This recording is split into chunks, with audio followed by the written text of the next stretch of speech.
Good afternoon and welcome to today's presentation, Wrong Site Organ Surgery, Who is to Blame? The information presented today is merely for educational purposes and does not indicate a working relationship with the expert. In today's webinar, Dr. Cohen will discuss medical errors, negligent medical injuries, and case studies.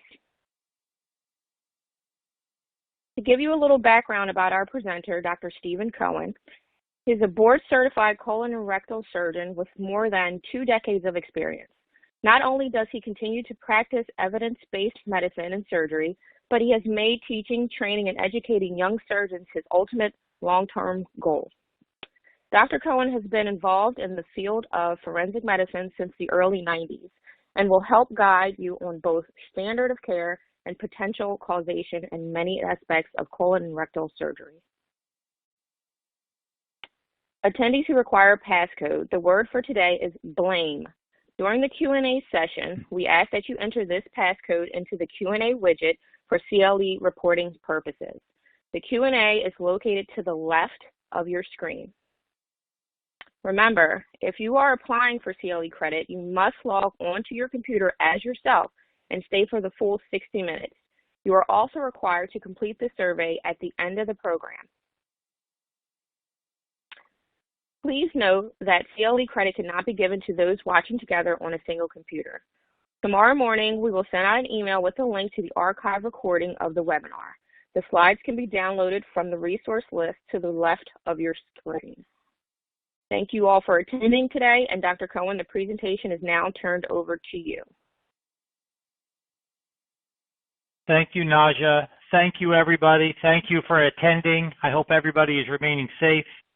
And in quarantine mode, this is a perfect time to go over some things that I know is very near and dear to all of your hearts in terms of what we're doing and how an expert witness, depending on what case you are talking about, can help guide you making wise decisions to either go forward with a plaintiff case or obviously defending a surgeon that is just acting within the standard of care. So let's get rolling, and I really don't have any affiliation relationship. All of these opinions are based on 30 years of education, experience, training. And remember, medical legal case, an expert witness that you all hire is really an integral part of the entire process. And I've been asked many times, you know, why do you get involved in this type of thing? Well, you know, it's a challenge for us as well, because it's not easy to look backwards and to put ourselves in the position of the physician taking care of the patient to decide if and when something could have been done to change the outcome. Remember, we don't have the benefit of any retrospective scope. We have to go forward, but but sometimes for us, remember that we sometimes disagree amongst ourselves, and there's obviously more than one answer or more than one way to take care of a patient. So this entire process cannot take place without an expert witness explaining to the court, explaining to the jurors, explaining to the attorneys about what is standard of care, how we take care of patients, and things change over time.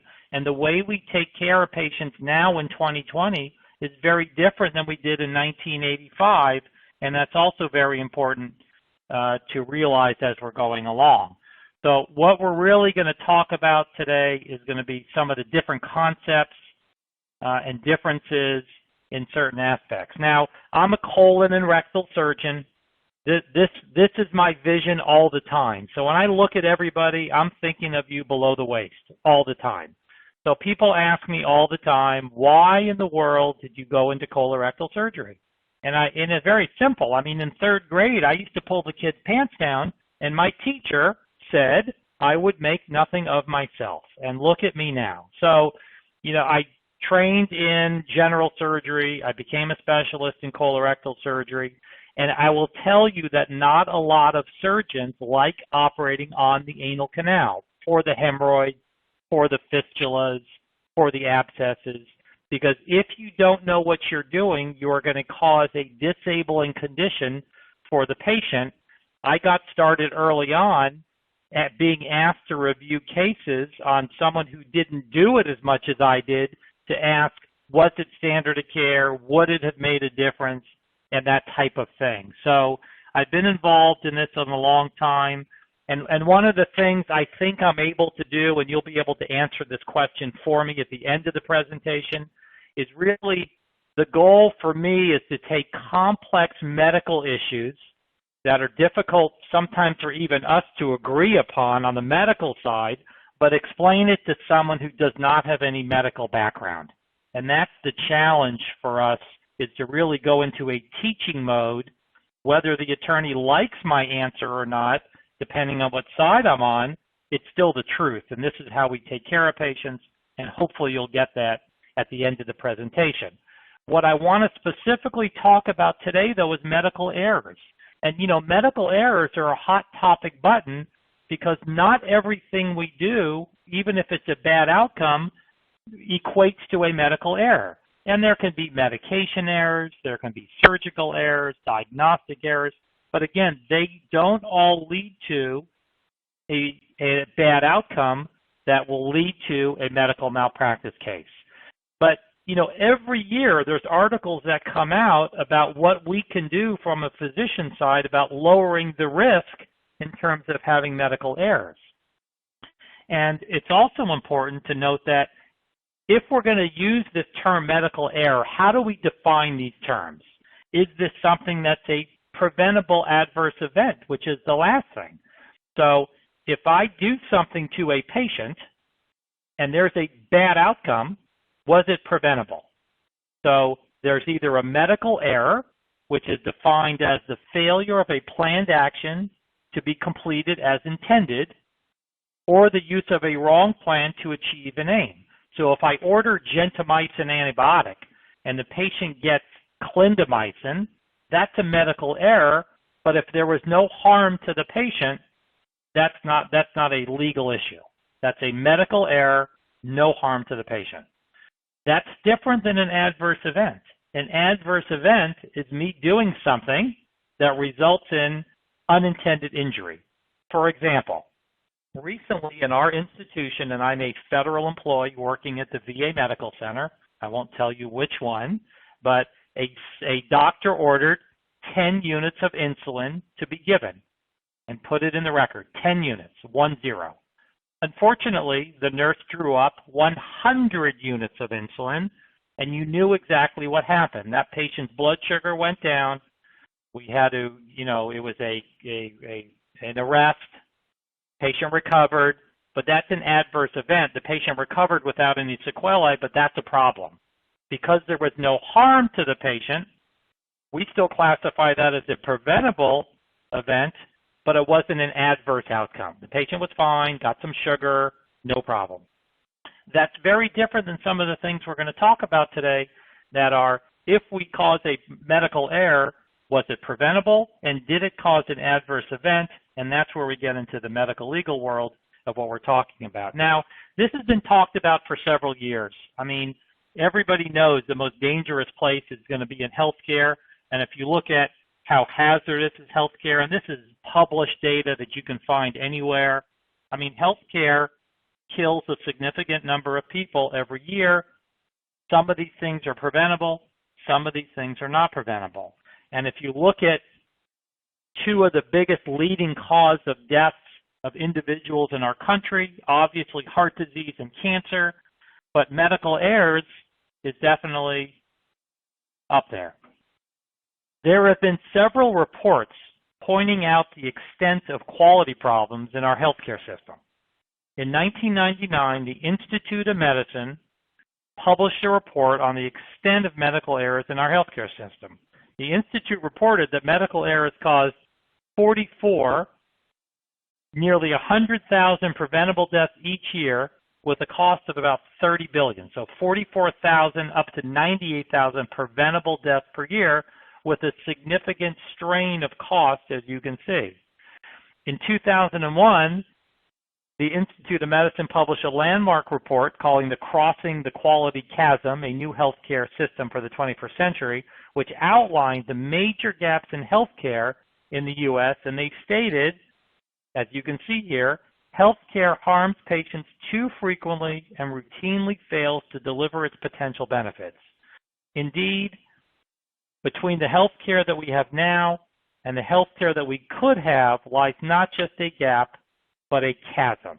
And that report offered strategies for reinventing the system and aimed for improvement. And because of that report in 2001, we made a huge paradigm shift of what's called the timeout, meaning we took what's done in the airline industry and we have a quality check and we go over everything before we take the patient to the operating room to make sure, and this sounds silly, but this stuff still happens, we have the right patient, we're doing the right procedure.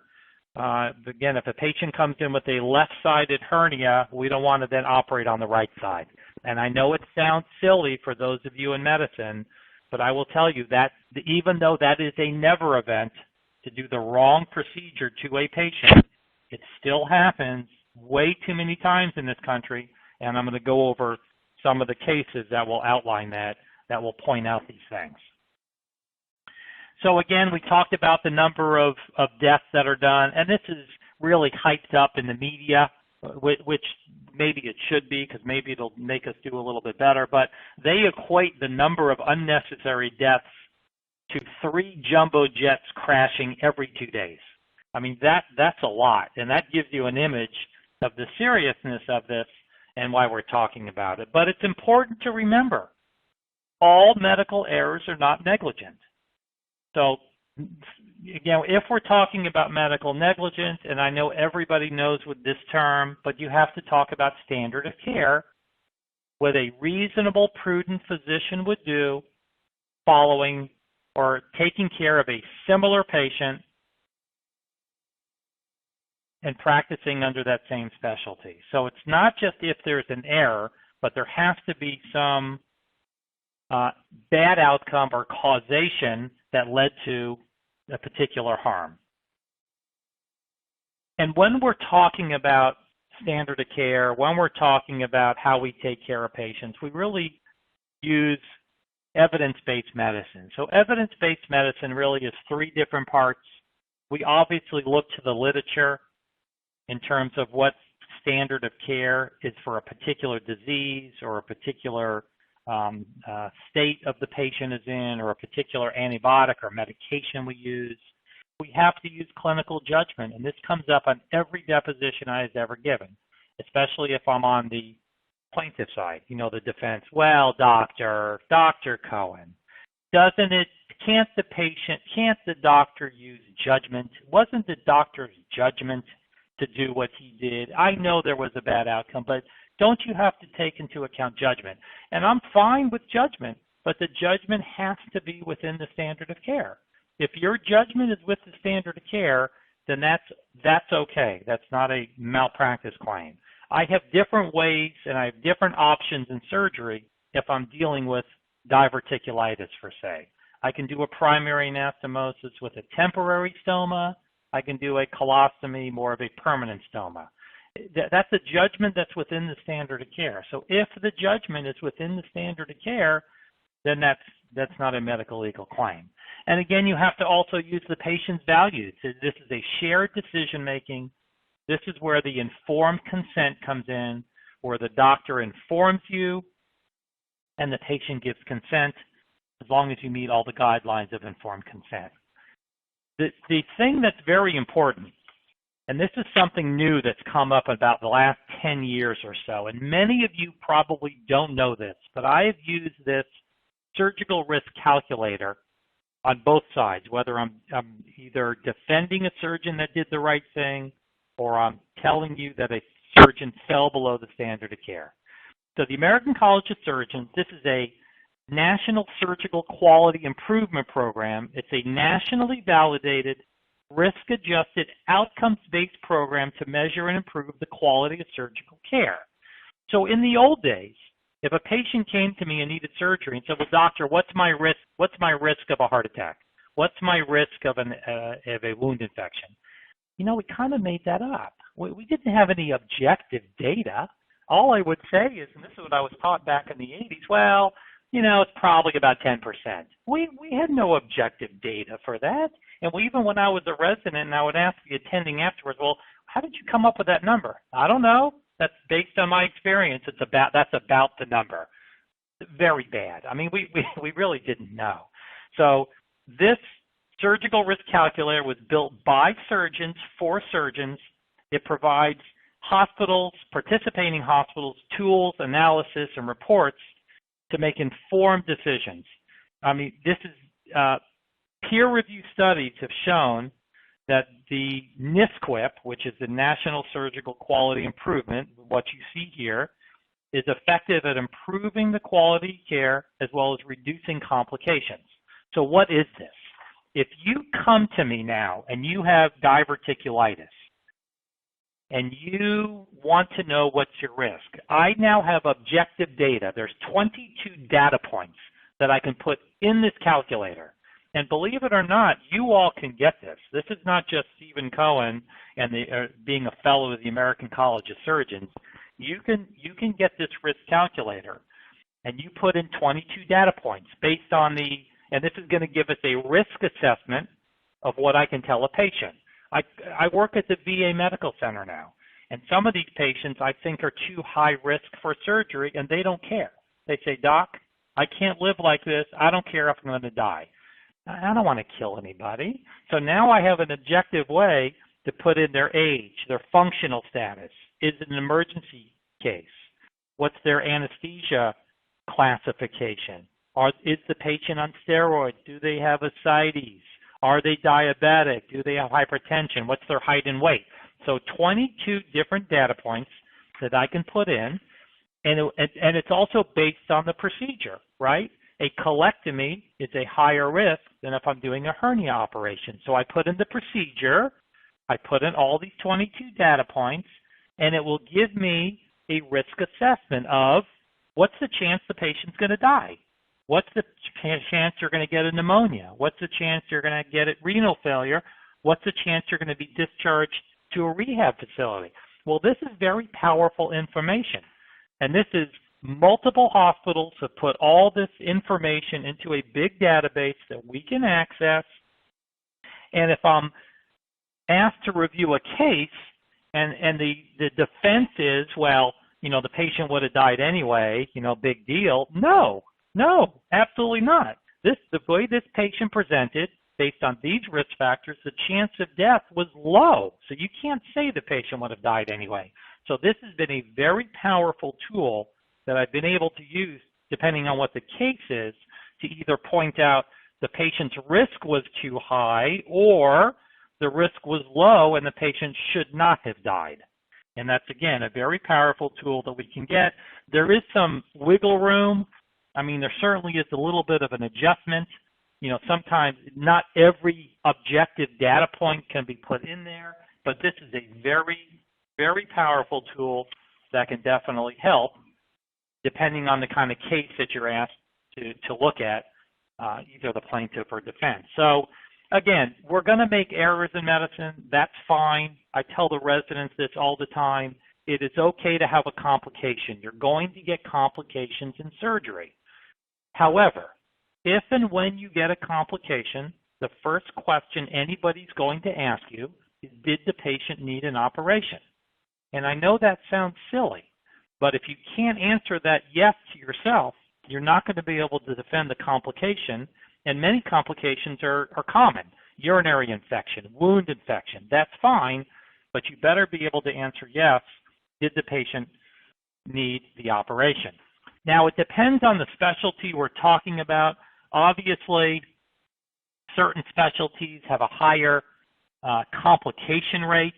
The highest one here is really vascular surgery. I mean, all of these patients have comorbid conditions. They all have hypertension. They're all diabetic. Many of them have renal failure.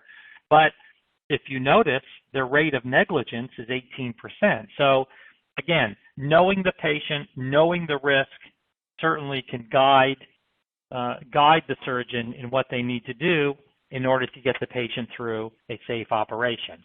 Again, if you look at all hospitalizations, the risk of negligent injuries is very low, and we're going to talk about a few of them. In my field, colorectal surgery, there is, these are the most common reasons why a colorectal surgeon would have a medical malpractice case brought against them. Wrong site surgery, that really is a never event. I'm still surprised that the number is so high. Patient suicide, obviously if we're taking care of a patient and something happens in the hospital, that's going to be a liability. Perioperative complications, again, many of the things that I do are known complications. I review many charts of a colonoscopy with a polyp taken out and the patient has a perforation. It's recognized in a timely fashion and it's repaired. That's a known complication. And that's a common complication, not common, it's an uncommon complication, but it's a well-known complication of the procedure, and that's not malpractice. It's a bad outcome.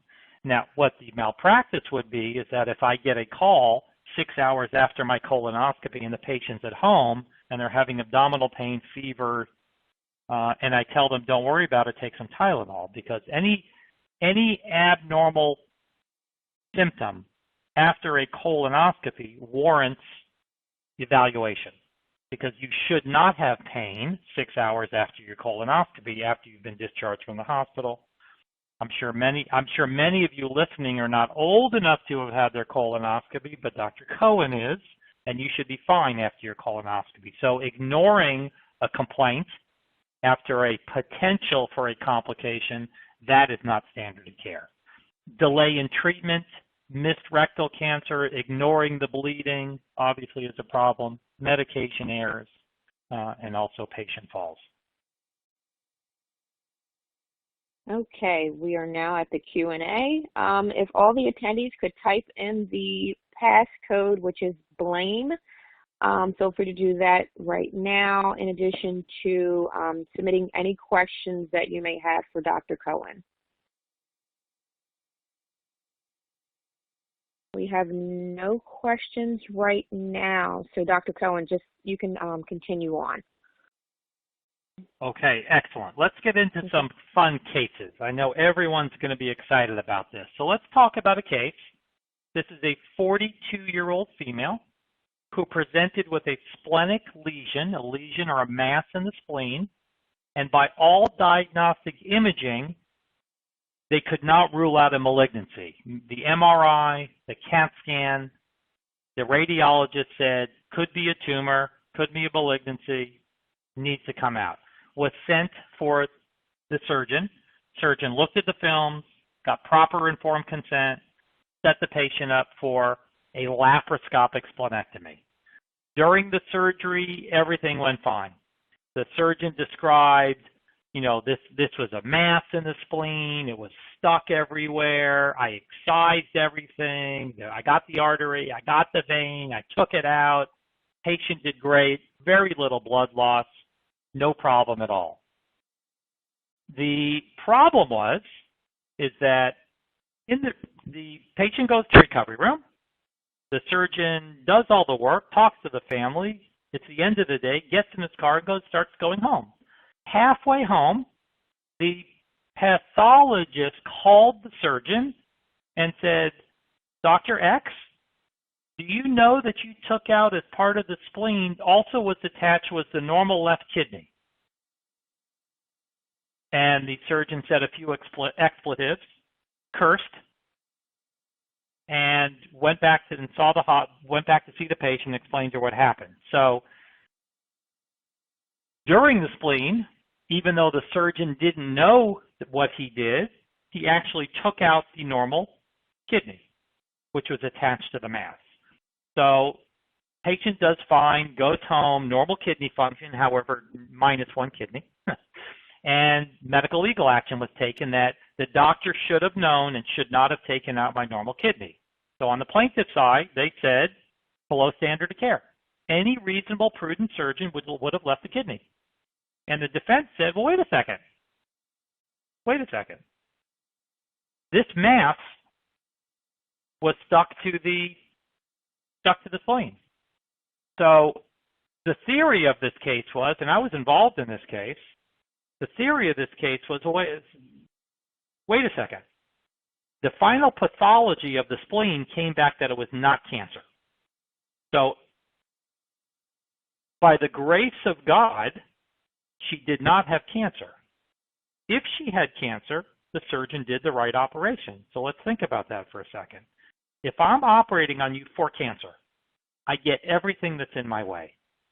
If I have a colon cancer stuck to the uterus, we do something called an en-bloc resection. If I have a colon cancer stuck to the duodenum, the part of the small bowel, I resect that. We don't separate cancer if it's stuck to each other. If I have a colon cancer stuck to the spleen, I take the spleen out. I don't know going in, no study shows me that, but that's what you take out. So the only reason that case came as a medical malpractice was because the final pathology came benign.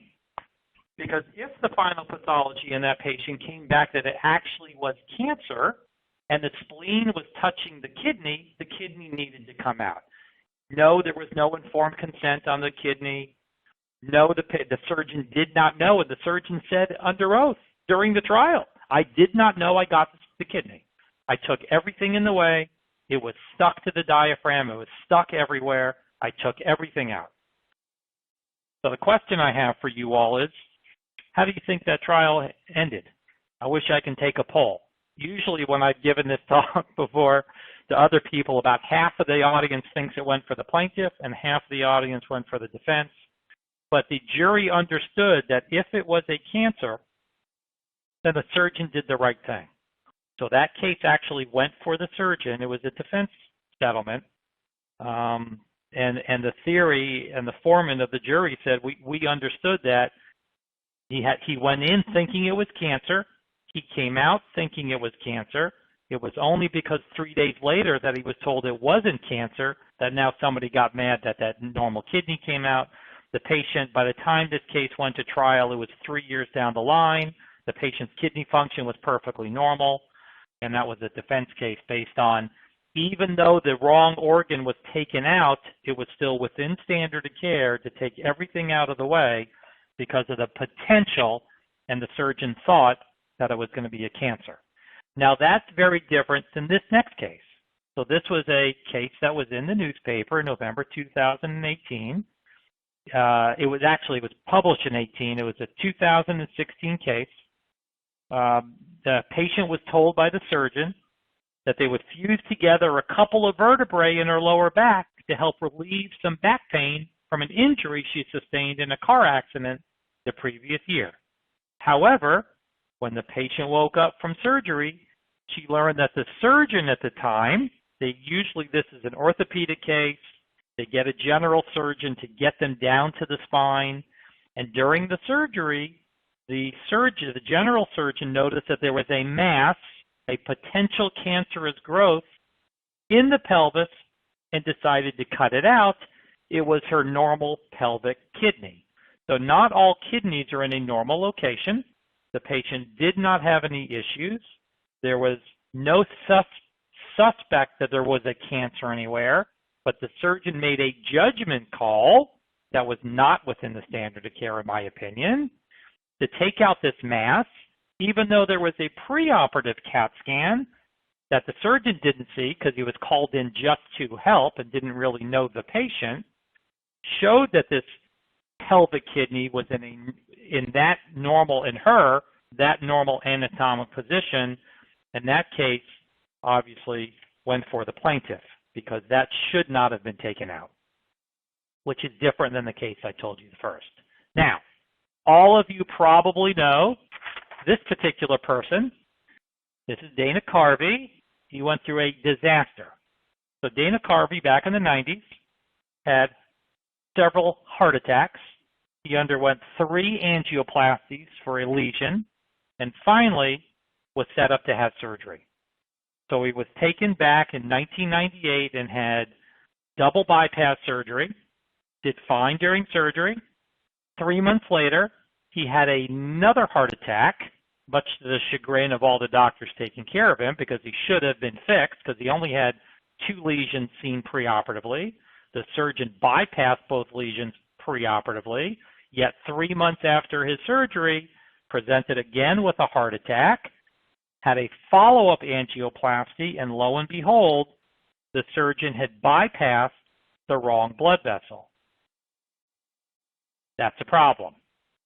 That was a $7 million settlement that went for Mr. Carvey because during all of this time, they estimated how much money he lost because of all what he does on TV and shows and all that thing. So again, that's a very different case where the surgeon did not bypass the right vessel. That was really a gross negligent case that was not within the standard of care. Another case, again, how the wrong thing can be done in really a never event. 67-year-old woman admitted to a teaching hospital to have a cerebral angiography. After the procedure was completed, she did fine. She was returned to a hospital room on a different floor than the original one and was not discharged. The next morning, unfortunately, for some reason, the OR called up and she was taken down for an open heart procedure that was not scheduled for her.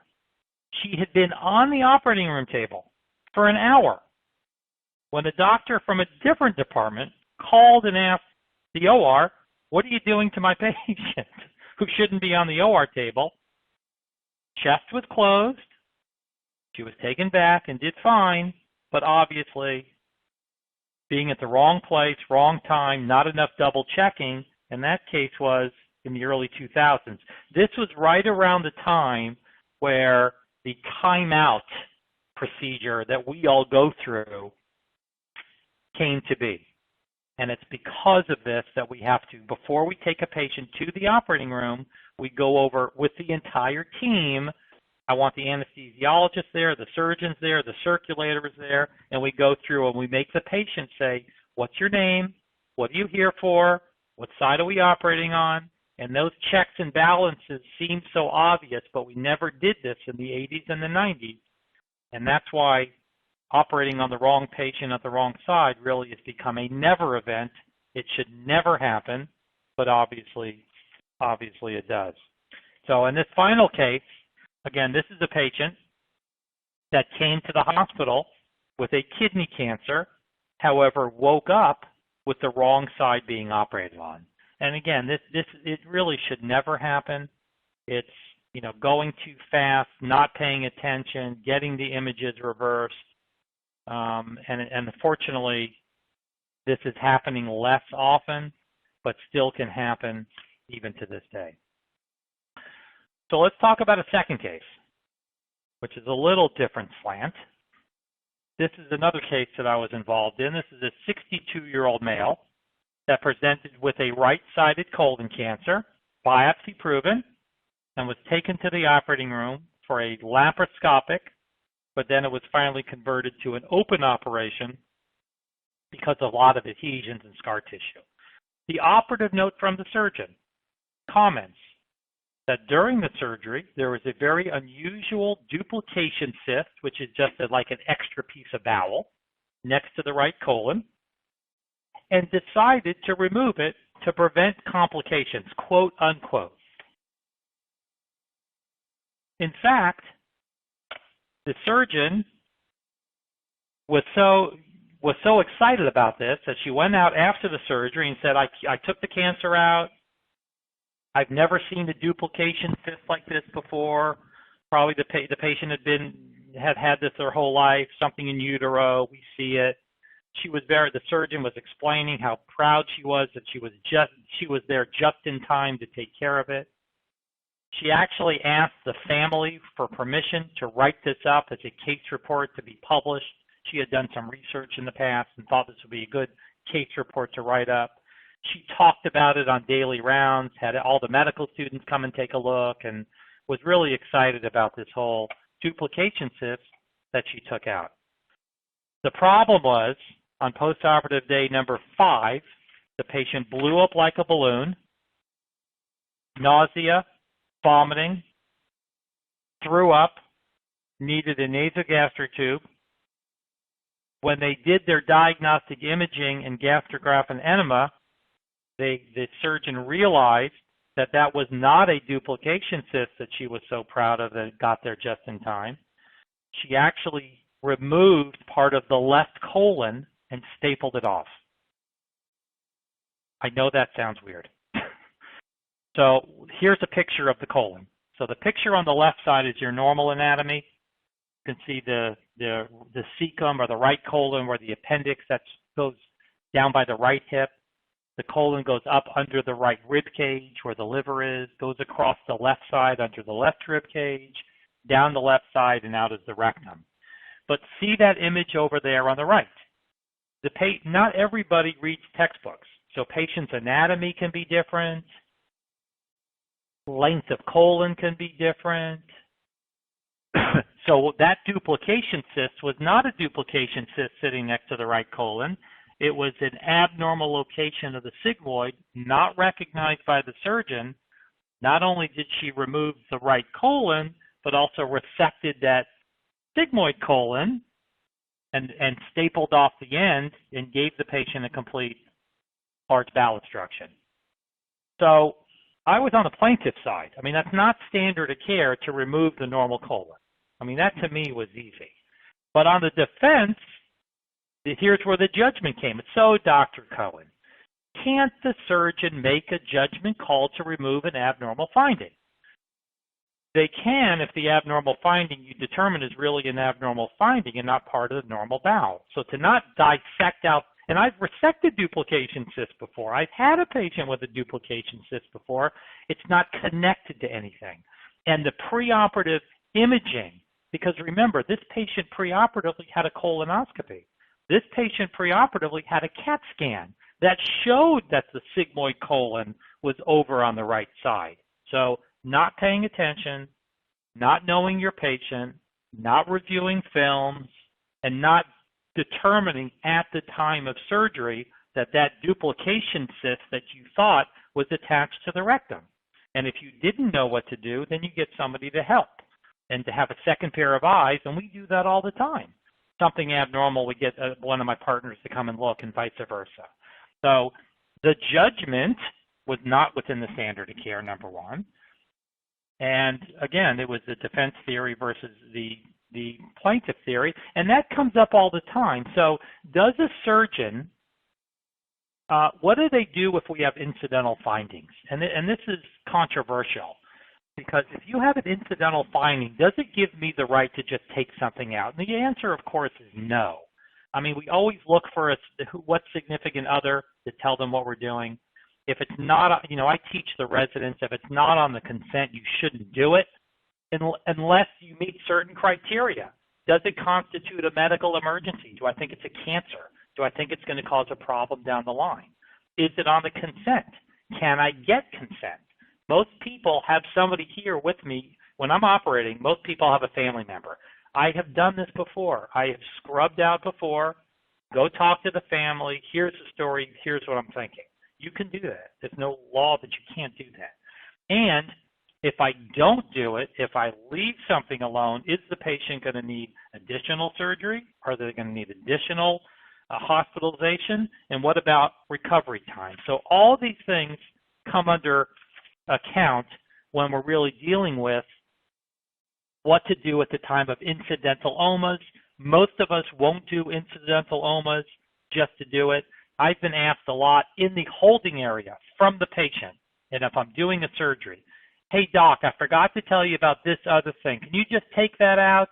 No, we're not doing that. And that's not a proper informed consent. I mean, you're going to consent, but I don't really inform you. So those things always make me nervous in terms of what to do. And usually we go there, we do the surgery for what we're there for and deal with anything else down the line. Again, if I see your tumor is stuck to a different organ and I'm trying to cure a cancer, that's a completely different ballgame. The last case I want to talk about is another interesting case, again, about doing an incidental OMA. This is a 54-year-old male presented with chronic right upper quadrant pain. Had it for years. Multiple emergency room visits, all negative workup. CAT scans, small bowel series, ultrasounds, other x-rays, HIDA scans, everything normal, on one CAT scan showed a somewhat enlarged appendix, clinical correlation advised, meaning the radiologist won't tell us, but all the other CAT scans had a normal appendix. So finally, because of the multiple abdominal complaints of right upper quadrant pain, not right lower quadrant pain, which is where the appendix was located on all the imaging, went to see the surgeon. The surgeon with the patient decided, look, I mean, at some point you're going to probably, it may be your appendix, I don't know. You've had previous surgery. We're gonna do a diagnostic laparoscopy. That was on the consent form. They talked about it. He didn't want it right away. He had some travel he wanted to do. They wound up doing it 3 months later. The consent was for exploratory laparoscopy, lysis of adhesions. That was on the consent. The time of surgery, the surgeon did the surgery, saw a bunch of adhesions in the right lower quadrant, a bunch of adhesions in the right upper quadrant, and looked at the appendix, and it was stone cold normal. The question is, what should the surgeon do? And we are faced with this all the time. Every CAT scan was normal except for one that showed it slightly enlarged, and that's what the surgeon was faced to do. The surgeon did a lysis of adhesions, decided to take the appendix out.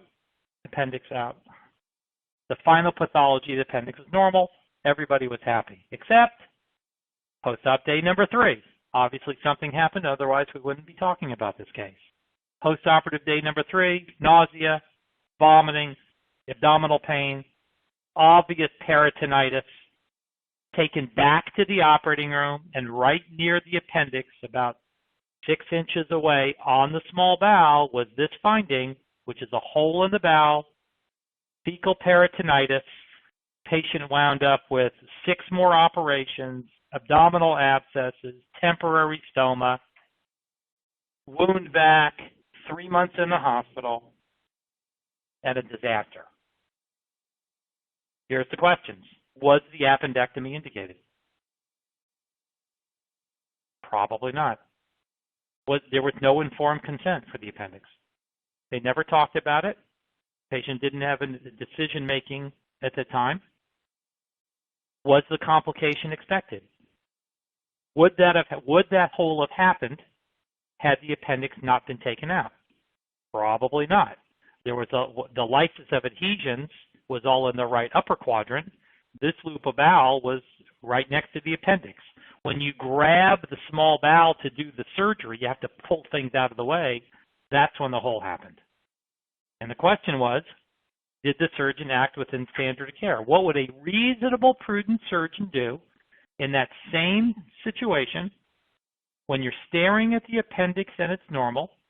You had a cause for the right upper quadrant pain with adhesions, and that's what was on the consent. Obviously, the defense said, listen, he had abdominal pain. I have a CAT scan that showed there was a problem. Of course you could take the appendix out. Plaintiff's side obviously was not feeling that. There was no indication to take the appendix out. You weren't operating on for right lower quadrant pain. I mean, remember, back last century when I was in training, we had a negative appendectomy rate of 20%. We weren't doing CAT scans on everybody. If you came with the right signs and symptoms of appendicitis, abdominal pain, periumbilical, migrating to the right lower quadrant, with or without fever, with or without nausea, vomiting, with or without white count, I could safely take you to the operating room, and if I saw a normal appendix, I can take that out and have a negative 20% appendectomy rate. Even today, with diagnostic imaging and CAT scan, we still have about a 2 to 5% negative appendectomy rate. CAT scan is not perfect. We still have to go by our clinical exam, and we're not going to be right 100% of the time.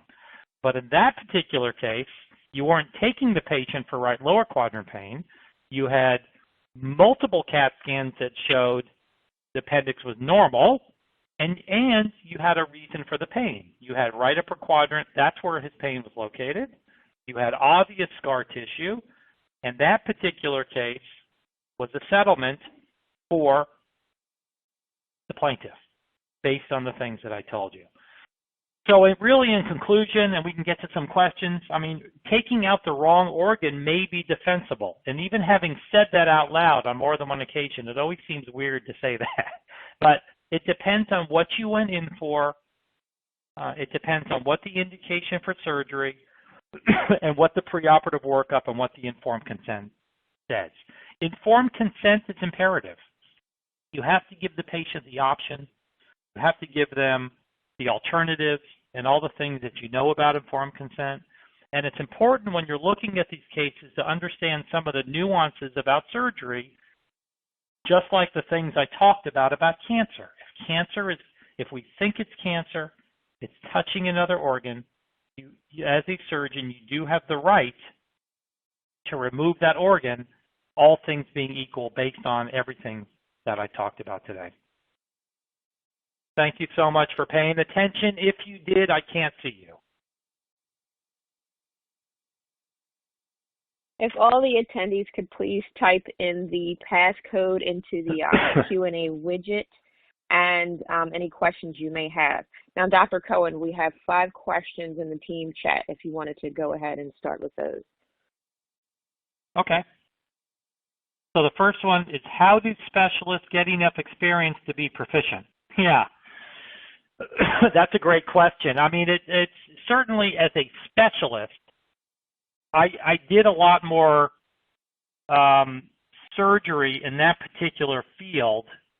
And I mean, I felt like at the end of my fellowship, you know, I had done, you know, 500-600 hemorrhoidectomies, let's say, for example, where if I'm asked to review a chart or a case of somebody who does 1 hemorrhoidectomy every 2 months and there's a potential complication, that certainly would qualify. But I guess your question goes is, you know, if you're going to find an expert to review a case, they should have experience, not just in doing the surgery, but do they keep up with evidence-based medicine? And do they have enough experience that they can explain some of the complexities of a particular surgery to members of a jury, which don't have any background? So I will tell you that, you know, as the years go on and more people know me particularly, that's where some of your experience comes from. And it's not, you know, you can be a great doctor, but you could be a terrible expert witness. I mean, I know some of my mentors that I think are fantastic surgeons, but they can't explain it that well. You know, they're so focused on what they do that they can't explain it at a lower level, if that makes any sense. So the only way you get enough experience is by doing it and by knowing some of the tricks that you all learn in law school. Because remember, I don't go to law school, but you guys learn good tricks of how to get me to say what you want. So that just comes with experience, if that helps. Do you find that preventable errors are more often committed by inexperienced doctors or by doctors with good reputations and many years of experience, but those skills may have declined with age? More likely the younger ones than the older ones. I mean, the older I get, I'm more cognizant of the fact that bad things can happen, and some of the things are not preventable. So I would tell you, I see it more often with inexperienced doctors, taking things for granted, relying on others to do things that we should be doing, and trusting but not verifying. And that's really the key. And that's what I try to tell the young doctors. Don't trust anybody. Don't trust anybody. If a GI doctor tells you the lesion is on the left colon, don't just assume they're not telling you the truth. I mean, I cannot tell you the number of times I've been sent a patient that on the report and by verbal communication, they said that the cancer is in the left colon. It's in the sigmoid. Well, I've been burned before. I've operated on the patient, and I found the tumor on the other side of the colon. How could that possibly be? Well, I don't let myself get burned anymore. I did it early on. Any patient that gets in with anything, I'm assuming what you're telling me is wrong, and I'm going to do it myself. And that's what I try to tell the residents. I know we're all busy. I know we're running around. That's no excuse to not trust and verify, to look at the films yourself, go over it with the radiologist. Every patient in the last 15 years or so that I've operated on with colon cancer, I scope them preoperatively myself, and much to the chagrin of the patient. The patient will say, well, doctor, don't you trust my gastroenterologist? I do trust your gastroenterologist, Mr. Smith, but do you want to wake up with a permanent colostomy? Probably not. So when I say it like that, they go, no, I want you to look. I want the roadmap myself, because I may position you different on the operating room table. I may put you in stirrups. I may put you supine. Depending on exactly where the lesion is, I may put my trocar ports for robotic surgery different. So that's very important. Let me go on to the next question. You want to put the next question up, or can I just, let's see. Number 2, what comment can you make on the standard of care related to a surgeon leaving a roll of gauze in a patient after completion of surgery? So you guys know me that's in the audience, because I'm involved in several of those cases now. Every retained sponge case, the sponge count at the end of the case, documented by the nursing staff, is correct. How can that be? Because if at the end of my operation they tell me the count's not right, I'm not leaving surgery, obviously. I'm staying there and I'm opening the abdomen, or I'm getting an x-ray. So it is not standard of care to leave a roll of gauze pad in the patient. It is, and this is not an easy answer, but it's still the surgeon's responsibility. It's the surgeon's responsibility. Even though we rely on the nurses to give us the count, it is still my responsibility to make sure all the foreign body is out of the patient. And I hope I answered that question, because that comes up a lot. Question number 3. Regarding operating on the wrong side, wouldn't the surgeon see the organ wasn't diseased or in trauma? Well, not necessarily. Remember, like the case I told you about the pelvic mass, the general surgeon was helping the orthopedic surgeon. He saw something abnormal in an abnormal location. So not all masses that we see intra-abdominal, we can't visually see sometimes that it looks abnormal to us. It's a feel. So a kidney feels like a rock-hard thing. I mean, I've felt plenty of kidneys just operating normally, and it feels hard like this table. So if you see something hard in an abnormal location, you're going to assume that it needs to come out. So you don't necessarily see its disease.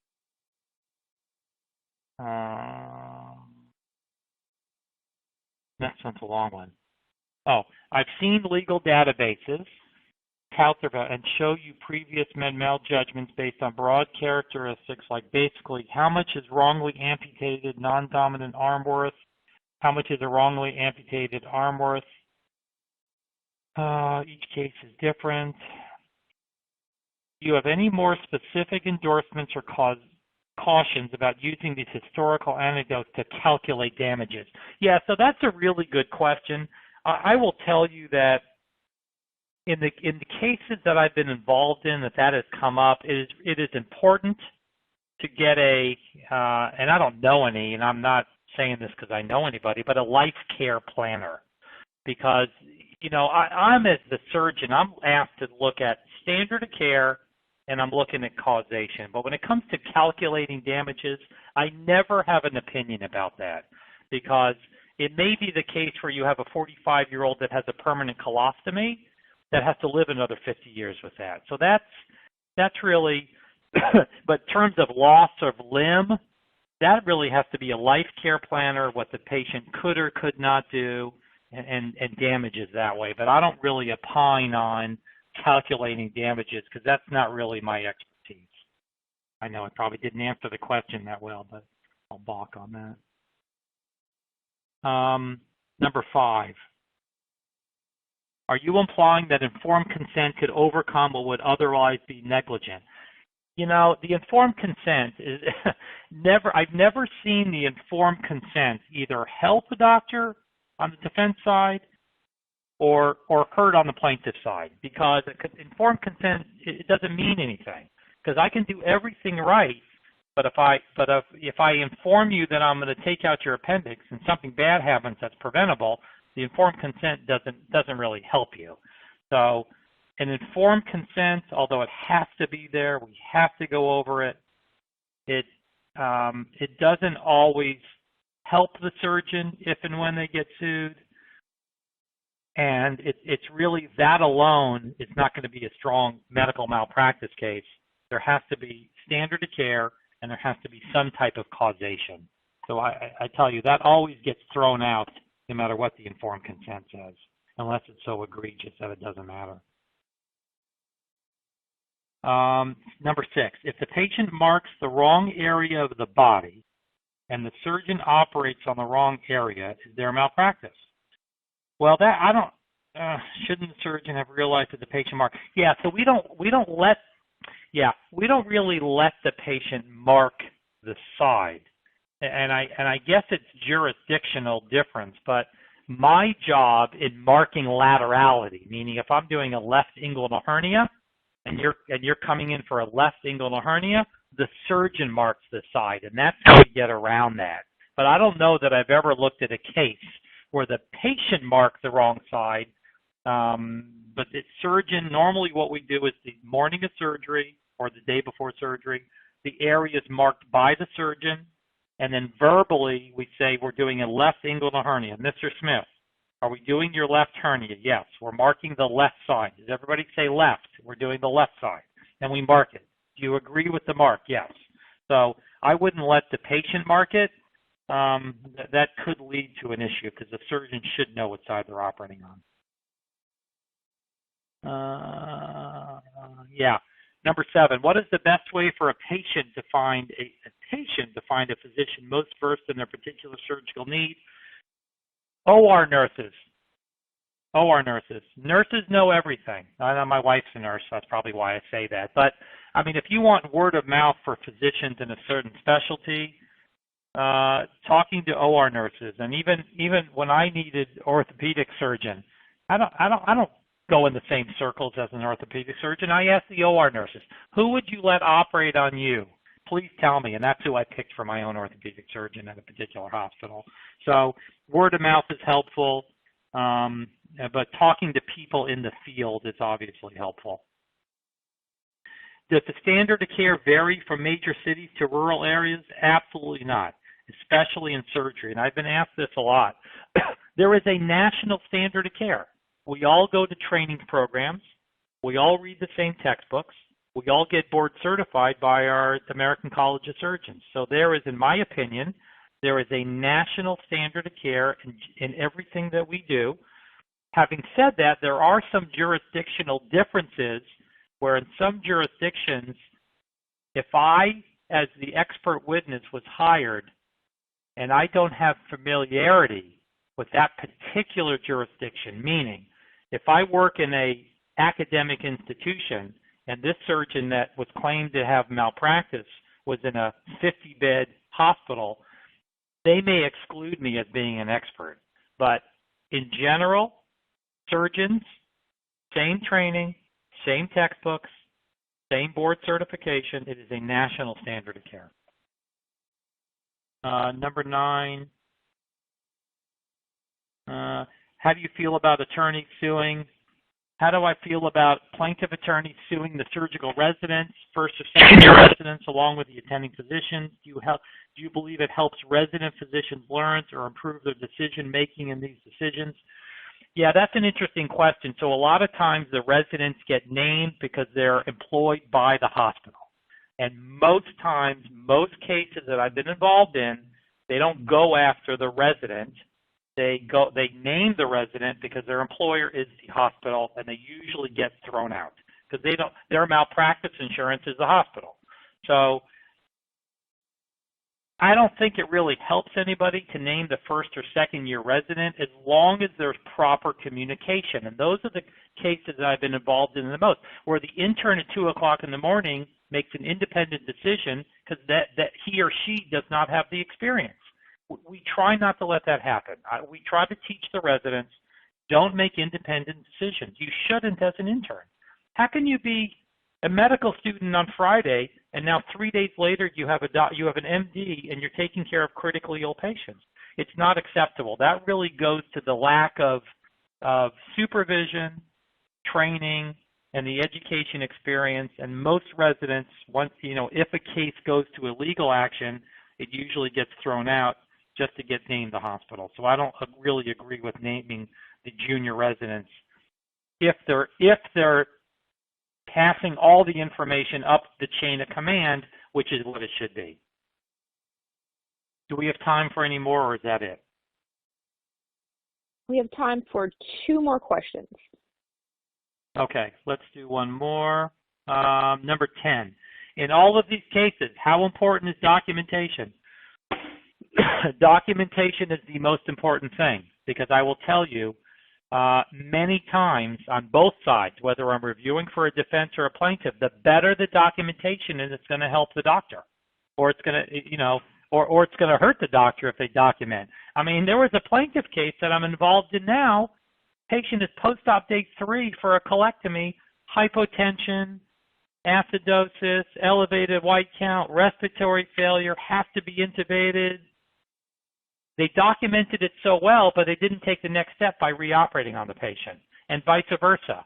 If you write like you talk, and this is what I'm thinking, and I talk to the family, and I'm thinking this, and I'm getting other people involved, the better the documentation is, the better it is all around, no doubt. I guess the last question is blame. Who is responsible for a patient delirium following colon surgery? I mean, that's a broad question. I mean, delirium after colon surgery is so multifactorial. Is the patient in the ICU? What were their comorbid conditions? The anesthesia that they got?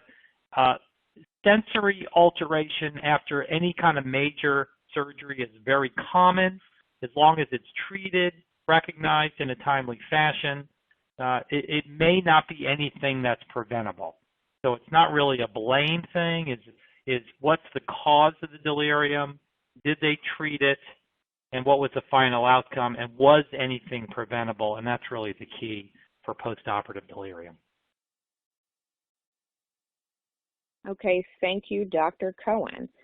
So we know that we're in a strange time here. Now, for the CLE credit, I did want to make mention that you would have had to attend for the entire 60 minutes, and typically we send them out 24 to 48 hours, but as you all know, we're in a crisis, so chances are it'll be a little or a lot delayed. I can't give you a time of when we will have these certificates for you, but we do have the reporting.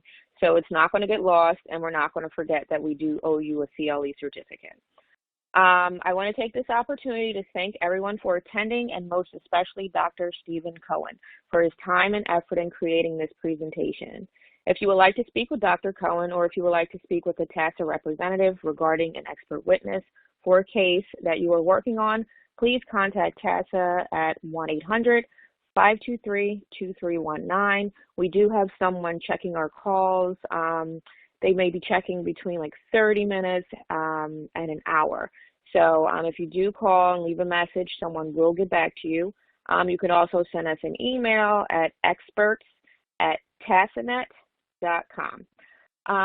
Someone will be contacting you. Again, I'm not necessarily sure when, but someone will be contacting you with regard to the feedback of the presentation.